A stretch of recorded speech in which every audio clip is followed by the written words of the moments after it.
Hello दोस्तों, स्वागत है आप सभी का अपने इस ट्यूटोरियल में। आज के सेशन में हम देखने वाले हैं कि यूरोपियन भारत जो है क्यों आए, कैसे आए और किस तरह से यहाँ पे अपना जो साम्राज्य स्थापित किया। ठीक है, सबसे पहला सवाल कि यूरोपीय भारत में क्यों आते थे, तो इसका आंसर है व्यापार।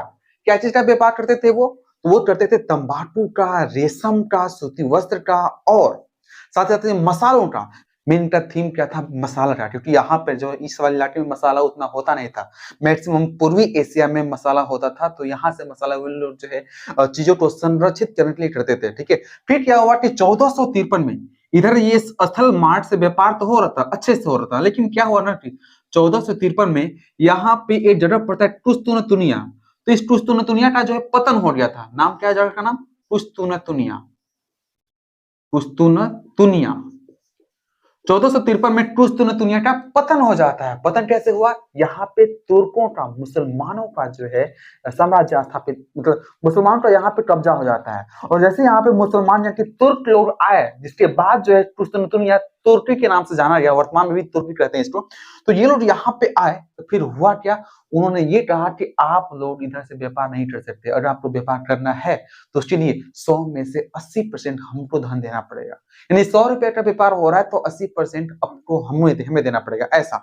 लेकिन इनको ये माने नहीं था, क्योंकि मान लीजिए 100 रुपए का व्यापार में 80 रुपए इनको दे देंगे तो 20 रुपए तो आने जाने में खर्च ही लग जाएगा।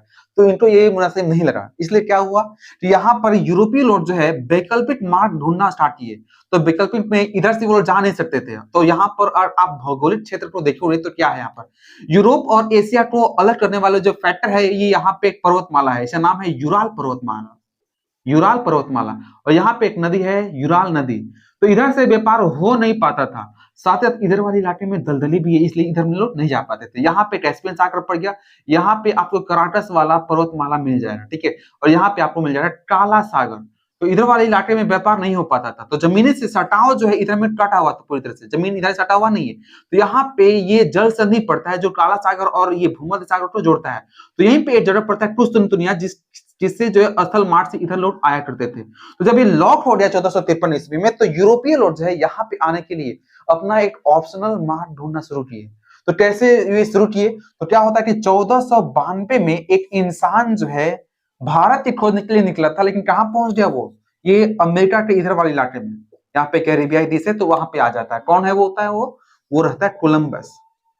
1492 में भारत की खोज करते हुए यहाँ पे पहुंच जाता है। लेकिन भारत में कौन पहुंचता है? तो वो पुर्तगाल निवासी, यहाँ पे आपको पुर्तगाल पड़ता है, तो पुर्तगाल निवासी वास्को डी गामा जो है इधर से होते हुए जो यहाँ पे पहुंचता है और फिर उसके बाद यहाँ पे पहुंच जाता है। फिर यहाँ पे कौन सी घटना घटित हुआ है, आइए बात कर लेते हैं। तो यहाँ पे जब यूरोपियन को लगा कि हमें कोई और मार्ग यहाँ पे ढूंढना पड़ेगा, क्योंकि इधर वाला सेक्शन ये लॉक्ड है। ठीक है, और यहाँ पे मुसलमान को कब्जा है तो इधर से व्यापार करना पॉसिबल नहीं था, क्योंकि यहाँ पे लुटेरे भरे पड़े थे। ठीक, तो फिर क्या हुआ कि इधर से समुद्री मार्ग से एक अगला चलता है भारत की खोज के लिए। उसका नाम पड़ता है क्या? Vasco D gamma. तो वास्को डी गामा जो कि यहाँ के वर्तमान उस समय राजा थे मैनुअल प्रथम। तो मैनुअल प्रथम की सहायता से वास्को डी गामा भारत की खोज के लिए इधर से निकलता है। और आगे चलते चलते इधर पे जो है कई सारे लुटेरे ने उन्हें लूटा भी और अगले राजा ने सहायता भी किया। ठीक है, तो आगे बढ़ते बढ़ते वास्को डी गामा जो है यहाँ पे पहुंचता है केप टाउन, यानी साउथ अफ्रीका के सबसे अंतिम वाले छोर में यहाँ पहुंच जाता है। यहाँ पे जो है एक भारतीय से मुलाकात होती है। गुजरात का एक व्यापारी रहता है, उसका नाम है कांजी कांजी मालम। तो कांजी मालम से जो है उस वास्को डी गामा की मुलाकात होती है, कांजी मालम। इनसे जब मुलाकात होती है तो ये भाई साहब जो है भारत का रास्ता दिखाता है। तो ये तो था गुजरात का व्यापारी था, लेकिन ये भाई साहब जब इनको रास्ता बताता है तो ये भाई साहब जो इधर से केरल के कालीकट में पहुंच जाते हैं। केरल के कालीकट नामक स्थान पर। ये सवाल बहुत बार पूछा है, केरल के कालीकट में कौन पहुंचा था? तो वास्को डी गामा पहुंचा था। तो ये केरल के कालीकट में पहुंचा है। कब पहुंचा? ये 1498 ईस्वी में। कौन? Vasco D gamma. कहाँ का था ये? पुर्तगाल का था। तो ये वाला आपका पड़ता है पुर्तगाल। ठीक है, तो सबसे पहले भारत आने वाले कौन इंसान था? वास्को डी गामा था। 1498 ईस्वी में आया था। सवाल आता है कि भारत की खोज किसने किया था? तो वास्को डी गामा ने किया था। अब ये खोज का मतलब क्या भारत कहीं पे गुम हो गया था क्या? तो गुम नहीं हुआ था, बल्कि एक ऑप्शनल मार्ग ढूंढा गया, समुद्री मार्ग ढूंढा गया, जिससे कि यूरोपियन लोग जो है इधर से होते हुए यहाँ पे पहुंचे। ठीक है, तो अब इसमें सवाल आता है क्या कि भारत पहुंचने वाले यूरोपियनों का क्रम क्या है? तो यहाँ पे आपको क्रम दिखाया गया है कि सबसे पहले तो पुर्तगाली आए, उसके बाद में डच लोग आए। डच लोग कौन होते हैं? तो डच कहा जाता है नीदरलैंड वाले को, नीदरलैंड, नीदरलैंड, या फिर आप जो है उसे हॉलैंड कह सकते हैं। अब ये हॉलैंड किधर पड़ता है? तो ये आपको पड़ता है यहाँ पे, ये वाला इलाका है नीदरलैंड, ठीक है, ये आपको पड़ जाएगा नीदरलैंड, नो प्रॉब्लम। तो ये नीदरलैंड वाले को ही डच कहा जाता था, और नीदरलैंड की राजधानी वर्तमान में एम्स्टर्डम है। तो डच कहाँ पे है? यहाँ पे इस वाले इलाके में। यहाँ पे ये जो ऐसे मगरमच्छ की तरह खा रहा है ना, ये तो ये आपका पड़ जाता है डेनमार्क, ये होता है डेनमार्क। तो डेनमार्क से जस्ट नीचे में यहाँ पे आपको मिल जाएगा कौन? नीदरलैंड मिल जाएगा, ठीक है। तो पुर्तगाली सबसे पहले, उसके बाद डच आ गए, उसके बाद अंग्रेज भाई साहब आए।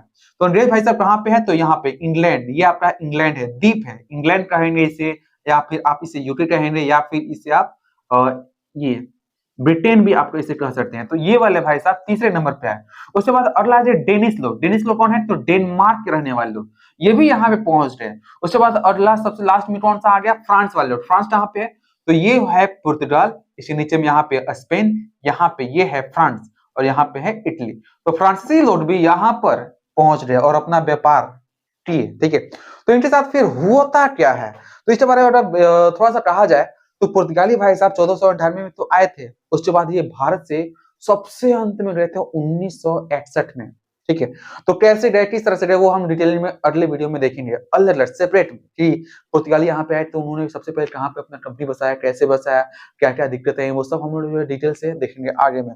उसके बाद डच जब यहाँ पे आए तो इनका जो है चला नहीं उतना से, चला भी तो इनका जो है अंग्रेजों से युद्ध हो गया, और वेदराट युद्ध में ये लोग जो है इस भारत को छोड़कर भाग गए। कहाँ पे भाग गए? तो ये लोग यहाँ से इंडोनेशिया की तरफ भाग गए। कौन? डच लोग, ठीक है, वेदराट युद्ध में। उसके बाद अंग्रेज भाई साहब आए, तो आपको तो पता ही है कि 1947 में ये लोग यहाँ से छोड़कर उठाते हैं। उसके बाद अगला है डेनमार्क के लोग। डेनमार्क के लोग यहाँ पे कंपनी तो बसा है, लेकिन चला ही नहीं, चला ही नहीं। तो इन्होंने क्या किया? इन्होंने अपना जो भी कंपनी यहाँ पे बसाया था उन सबको ये अंग्रेजों को बेच देते हैं और यहाँ से निकल जाते हैं। क्या बोलते हैं? ये हमारे बस की बात यहाँ पे नहीं है कि व्यापार कर पाए। अगला आता है फ्रांस। फ्रांस यहाँ पे आया और लास्ट तक जमा रहा। किस वाले इलाके में आया ये? तो पांडिचेरी यानी पुडुचेरी वाले इलाके में, और आज भी यहाँ पे आपको फ्रांसीसी के संस्कृति वगैरह मिल जाएगा पांडिचेरी में। तो फ्रांस भी यहाँ पे आया, लेकिन फ्रांस और अंग्रेज के बीच में कई सारा युद्ध भी हुआ और कई सारी संधियां भी हुई, ठीक है। इसके पश्चात जो है स्वतंत्रता के बाद भी ये लोग उपस्थित रहे, ठीक है। तो बाकी के डिटेलिंग की वीडियो जो है आपको आगे मिल जाएगा, नो प्रॉब्लम। तो हम चाहेंगे कि आप हमारे साथ बने रहे, और आपने नए हैं तो आप हमारे चैनल को सब्सक्राइब कर ले और जरूर शेयर भी करें, ताकि और भी महत्वपूर्ण वीडियो आपके पास पहुंच सके। नोटिफिकेशन को भी ऑन कर लीजिएगा। आज के लिए इतना ही, धन्यवाद, जय हिंद, जय भारत।